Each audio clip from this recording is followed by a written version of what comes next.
Thanks so much for coming by for week 3 of the podcast, everybody. This is the second part to the Middle Kingdom episode, and we're just going to be talking about the Middle Kingdom's level of technology and what that looks like and compared to a bit of the rest of Agmar. We're going to talk about their military structure and how there's not too crazy of a solid structure going on like some factions will later on, but that they do have a structure and that it is still quite an effective military regardless of their backwards technology. And then we're also going to be looking at a day in the life of citizens of the Middle Kingdom, and that's going to be involving obviously nobles, peasantry, a little bit of what military life might be like today. Because that sums up the outline for today's episode. If you're joining us for the first time, please feel free to comment that this is your first time. I always like to see new people. Definitely feel free to follow. We've got new episodes coming out every Friday right now, and I'm really excited to have you guys here along for the ride. Without further ado, let's start out with that technology level. Now, best way to travel if you're on land is of course going to be a horse during this time. Funny side note about that, I was actually running some working bits of the book in front of a college class, and I put in, I think I put in like buckwheat. And this is embarrassing because I should have done my research before to make sure that horses could consume buckwheat. But I got a note back and was politely informed that apparently buckwheat is poisonous to horses. So if you're thinking of feeding any horses you own buckwheat, probably don't. Anyways, now, their technology level, right? If you think of, you kind of have like so we'll talk about like fantasy tech levels for a minute, just because it's fun and you're gonna need them anyways, right? We've got a sort of Stone Age, because that's always still an option. You have sort of like a low or a dark fantasy, which is going to be basically medieval. Then you've got high fantasy, and medieval might include like some magic or some like presumed magic. And of course, this is also mostly my own levels for it. They are not like an official level guide. It's just so that you all know what's going on. This is the part you want to pay attention to in terms of levels. Anyways, high fantasy, which is where the Middle Kingdom is at, is going to be medieval. It's going to be magical. It's got different things going on than what a standard medieval setting is going to have, right? It's that kind of fantasy we all really like. It's quite excellent in my opinion, right? Now, past that, you're going to have steampunk, right? Now, steampunk might have some more alchemy going on instead of magic. And obviously you have the steam engine, as that changes things. You're going to have like, mechs, obviously. If you can't tell, I really like mechs. You probably can't tell yet, but when we get to the Theocracy, you'll be able to tell, don't worry. And with that, you've got like guns. They might be gunpowder guns, but they could also be like steam-powered guns, where you have like a mini steam engine, or like clockworks are going to be a thing. You might have a clockwork gun where you turn up a little spring inside, and every time you pull the trigger, it lets off some of the spring to hit the bullet, right? Like things like that. Next, you're going to have dieselpunk, which is diesel powered, right? You've got the diesel engine. You're going to be using more gunpowder. You're going to be using a lot of oil. Dieselpunk and steampunk kind of have a branch off of Weird War, which does take a role in Tales of Agmar, and you will find that out as we go through, but Weird War includes a little bit more of like some voodoo, could have crashed alien technology, could have weird summoning circles and whatnot in an effort to control other like extra dimensional beings or other dimensional beings. Sometimes they have like some like wild medicines that grow from like irradiated plants and whatnot. But yeah. And then going past that, you might have like a modern day kind of feel, which would obviously be modern day, and none of that's really in Tales of Agmar. And then you have sci-fi, right? I keep telling you that Tales of Agmar is a sci-fi fantasy. I haven't talked much about sci-fi. Sci-fi will come into play. I have a number of sci-fi factions, and that may or may not result in the classic, oh yeah, please don't invade or spoil our, non-spacefaring species by showing up and teaching them space magic doctrine, right? That like first contact that you're like not supposed to break unless they're close or you absolutely need to. Yeah, in the opening chapters of the book, that will be broken. So there's a spoiler for you in case you were interested. We're already 2 episodes in and I'm spoiling you my life's work, but that's okay. Hopefully that's why you're here. Now, that covers pretty much all of the technology levels, and I guess I could go into sci-fi. That's got lasers, that's got bigger explosions, right? You could still have some like weird magic feel things like the Force, or you could have none of that. You could have AI that wants to kill everybody. You could have AI that just wants to take an oil bath. Like, all of that is plausible in sci-fi, which is why I enjoy sci-fi. And that's going to cover all the different technology levels for sure now. Going back to this, so the Middle Kingdom has stayed at that high fantasy level for a number of years. They don't really feel like moving. The noble houses are convinced they don't have to move. And obviously the Gearblades ain't going to move because they are committed to their warrior monk ways and may or may not have super cool abilities that let them jump into a parallel dimension and move around, basically invisible to everyone in the material world, and then pop out on the other side and stab you with their mystical knife that they pulled out of a pocket dimension. And I'll talk more about them in a second, but other factions like the Lords of Dinter and the Theocracy, which are both higher level factions, and the Dinterland Lords, they are steampunk focused, and Theocracy is a steampunk dieselpunk with a slight flavoring of Weird War mixed in there. Those are the technology levels they have, right? The Middle Kingdom has been able to hold them off in any skirmishes, basically. Any territory that they've wanted to hold, they've basically been able to hold. Yes, it's cost them a lot of lives, but in terms of numbers, the Middle Kingdom actually has the highest numbers, since the Lords of Dinter are Mason-born, which are like dwarves, but they take forever to reproduce, and the Theocracy is still only like a few hundred years old. They're not as old as the Middle Kingdom, which is a few thousand years old in terms of the lore. And that, obviously has a sense of accomplishment and pride with it, and they stick with it. Now, I said earlier that their boats are in the age of sail, and yes, they are, of course, going to stay there. But we're going to swap out those cannons for ballistas, and that is because the Middle Kingdom has a unique commodity called the ironwood tree, and that's a tree that has properties similar to, but not exactly like iron. Is basically magic wood, essentially, that is able to withstand very high pounds of pressure and makes it quite excellent for ballistas. In fact, the Middle Kingdom wields a vast number of ballistas set in various places that are able to penetrate Theocracy mech armor, and by extension, Dinterland, Lords of Dinter, or the Dinterland Lords, or you'll hear me call them the Dinterlands, right?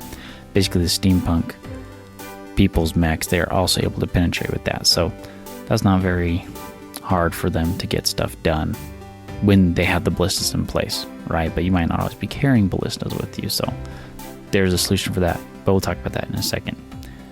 Now, thankfully for all of us, the Middle Kingdom does have indoor plumbing because they stole it from the Theocracy, right? Obviously some nobles out there captured some Theocracy plans and was like, indoor plumbing, yes, I need this. And so pretty much a lot of people have indoor plumbing, or there are public places with indoor plumbing, right? You might be a peasant way out on the fringes and you just have your outhouse out there because it's fine, right? Like, you don't have the money to buy indoor plumbing, so you're not going to go into debt over that. You already have plenty of debt anyways, thanks to the taxes, which are very high here. And by here, I mean the Middle Kingdom, since we're still talking about the Middle Kingdom.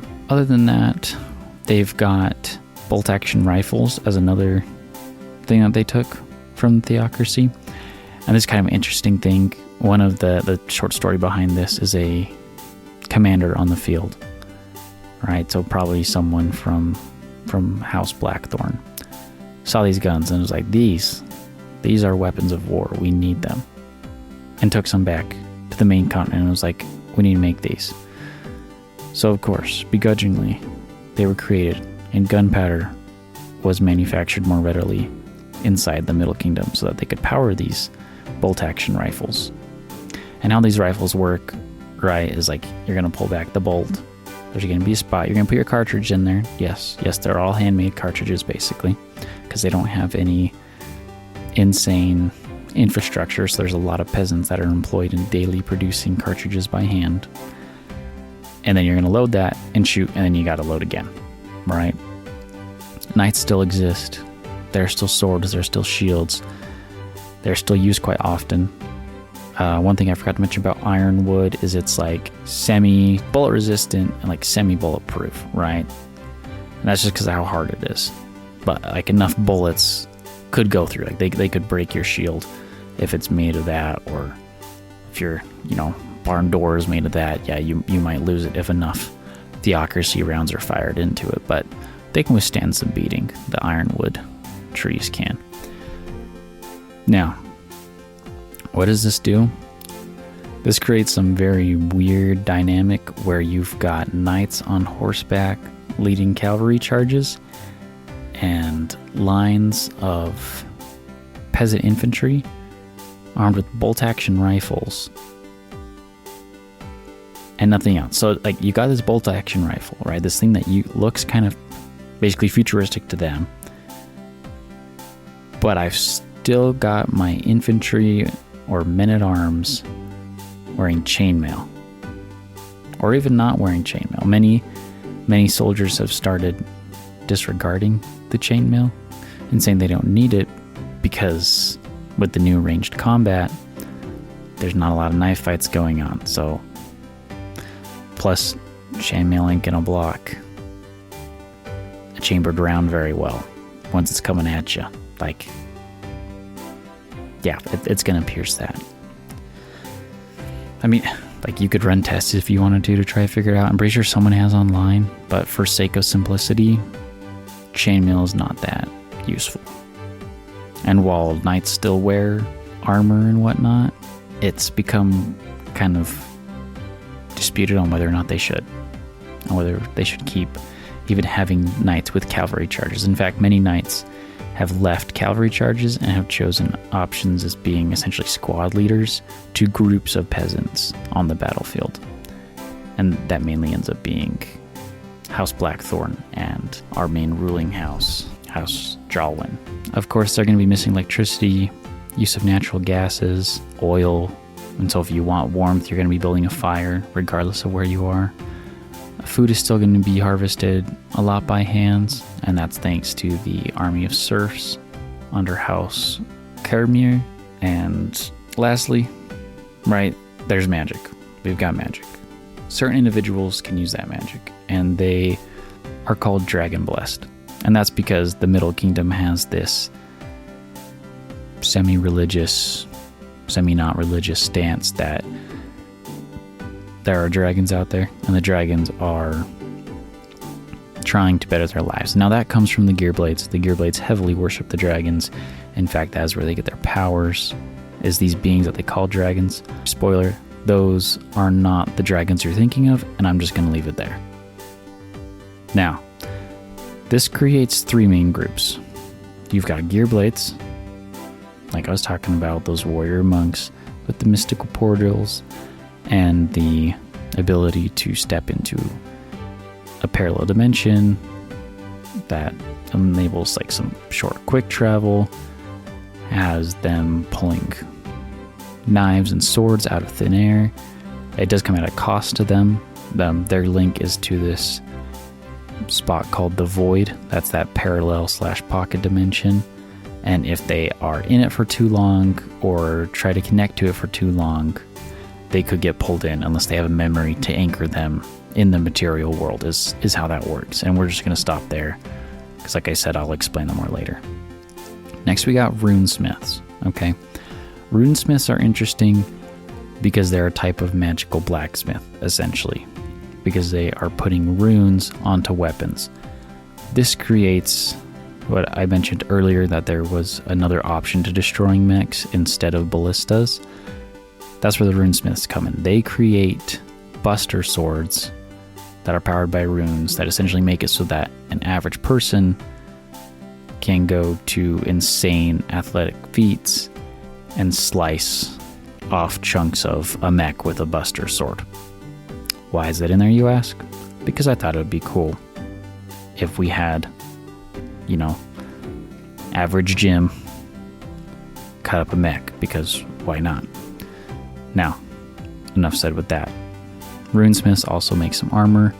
They make the gear swords for the gear blades, like their gear knives. The two of them are actually very interconnected groups. Just on the outward side, most people just know about the gear blades. And then lastly, we've got priest/priestesses, and that's basically like gonna be a healer. They've got an affinity for some healing, and that is a mix of just intense, like, consuming of medical know-how, the ability to heal certain wounds magically, and the nimbleness, basically, to do that healing. Because if you've ever seen and watched any like medical specialist work, it does take a level of finesse that is not possible by every single person. And so I basically took that and just threw some little magic spice on there to make it, they're just like a little bit more larger than life, right? But that sums up the technology level. So we're going to move on to talking about the day in the life of a citizen inside the Middle Kingdom. Now, first off, we've got to remember we've got two different places and we've got two different classes of people that we're going to focus on for this. Obviously, place one is Middle Kingdom proper, which is going to be on their main continent with their capital. And over there, you've got nobles and you have peasants still. Now, what's great about being over here is food security is actually pretty good. So is job security, usually. Unless you are in some spot that you feel like is too much, right? Or like you can't find a job, then I guess you wouldn't have job security there, but they can easily get everyone working somewhere on the Middle Kingdom main continent. And most of the peasantry jobs, they still have some that are like mining, obviously, right? Or like harvesting that ironwood that exists. And if you want specifics on how that works, we'll go over that another time. I'll blend that in with a few other magical technologies or, other technologies, but they're also going to be doing a lot of farming there. There's a lot of sections of the Middle Kingdom's main continent that have lots of farms, and they of course require lots of farmhands. So usually you'll have large cities that are surrounded by fields, both of crops or pastures of animals, right? So that they can farm them and harvest that sustenance. Now, if you're a noble over here, life is actually pretty solid. You are probably living in one of a number of castles/keeps, or at least in a very nice manor house. You may or may not own, 2 or 3 different places of residence that you could go to, or like your family does, right? Like you've got places you can stay. And we've talked a lot more about the standard of living in all the other places, so I'm not gonna, in all the other sections I talked about, I went over lots of things like how they've got indoor plumbing and everything. We're not gonna double back on that. We're actually just gonna jump over and take a glimpse at what it looks like in the colonies. The colonies are still developing. They're not fully developed. There is a port city, which is that main connection between the capital and her colonies. And that's about the biggest city. It looks reminiscent of the other Middle Kingdom cities. But other than that, you've got these fortified towns. You've got these unfortified towns, of course, that are just barely springing up. A lot of people will move here to try to maybe hide from something or someone, right? If you're a peasant that upsets a noble, you might as well just get on a boat and leave, because if you're gone, the noble hopefully won't worry about you anymore. Now, if you're a noble over here, you might have a similar story as to why some of the peasants are over here, right? Like, you came over here looking for something new, or you ended up coming out here being assigned on guard duty and decided to stick around. And that usually means you just have a manor house in terms of like property, right? The only keep, there are two keeps. There's one keep at the port city, which is really just called the port city. No one's actually given it a good name yet. And that is the lore. The other one is the border wall keep.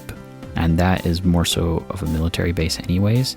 And so that keep's not really considered owned or lived in by any specific noble house, even though really we all know House Blackthorn is going to be living in there nonstop thanks to their power of the military. But other than that, you're just kind of chilling. Life might suck. You could run out of food even if you are a noble. Usually that only happens if the peasants all around you are completely out of food and have been for a while. Your chances of a job over here just kind of depends what's around. If you're a peasant, right? Like if you're a noble, you usually can easily get like a job governing something, right? Or you talk to like your connections and you can, get a job managing something. Or you can easily just get a boat back home and your family will pay for it later, right? But if you're a peasant, you can get kind of stuck here. And that might mean you pick up a job with the military. There's a lot of peasants that get recruited from the colonies to go protect the border wall, and that border wall is a wall between the Middle Kingdom and the Theocracy. I will talk about that a little bit more in the Theocracy cast. And the rest of it is ironwood trees don't grow in the colonies. They haven't been able to get them to grow yet. The conditions aren't quite right. Food does grow, but it is prone to frequent droughts over there, and so that becomes a problem, right? And then because of that, right, like if you find an underground water source, normally a settlement starts to pop up around you. And so it's kind of hard just to be out there by yourself. But people have done it. They hide away in little crevices here and there, just like they do here. But that sums up everything for the Middle Kingdom for right now. Stick around for the book. It's going to be really good. A lot more of these subjects will get dived into deeper in that book. I'm currently on the third draft of the book, just to update y'all, and it is going quite well. So I'm hoping that relatively soon-ish, and by soon in terms of like writing a book, I'm thinking like maybe 6 months out, hopefully sooner. Like I really want it to be sooner, but that's dependent on, of course, writer's block and then the amount of time I have. But the sooner I can get it out, the sooner I will start reading some sections of the book as kind of like a preview, so to speak, and then also get feedback from you guys, so you can let me know, like, that sounds weird or whatever, right? But before we get there, I've also got to run it through my beta readers, and hopefully they will remove a lot of the, oh, that sounds weird part, so you can just be like, okay, I'm really excited for the book. And then I'm really hoping to also put the book out in a way that's easy to access, right? Like, I don't want it to cost so much in the production of the book that you guys have to pay a lot for it. Because I feel like that happens all too often now with a lot of media. And I want lots of people to read it. I just don't want people with money and lots of money to read it. As great as it would be to have lots of money as a byproduct from the book, I really want to find the people that love the story that I'm telling and get it out to them. In terms of looking forward, next week we're going to be going over the being of the Theocracy. That is also looking like it's going to be a 2-part episode, so stay tuned for that. And until then, I will see you next week, Friday at 7 p.m. Mountain Daylight Time. Ciao.